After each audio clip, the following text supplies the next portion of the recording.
আরে তোমরা কি করতেছো? রাসেল ভাই, তুমি এত সুন্দর বডি কি করে বানিয়েছো বলো তো? আসলে আমাদের ঢাকা শহরে তো এমন মাল পাওয়াই যায় না।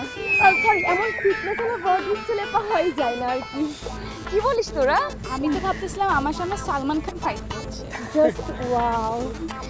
রাসেল ভাই, তুমি তো সবার জাতীয় ক্রাশ। হইছে বুঝছি, অনেক একটু বেশি বেশি হয়ে যেতেছে গা। এই রাইতের বেলা তোমাদের মাইয়া মানুষ বাইরে বাইরে আসে, তো ঠিক না। দেখছো তো পোলাবান কিরকম বেত্তমিস, পোলাবান ভালো না, আবার যে কোনো সময় এই একটা আকাম কুকাম করতে পারে। তোমরা যাও বাসা ভিতরে যাও, যাও। আচ্ছা ভাইয়া, আমরা এই মুন নাইটে চলো না আমরা দুজন মিলে হ্যাং আউট করে আসি।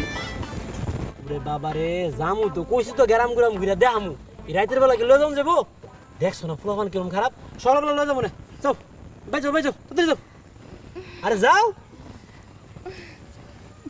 রাসেল আরে আরে ফিরি রে, খালি শুনলে আর দেখেন।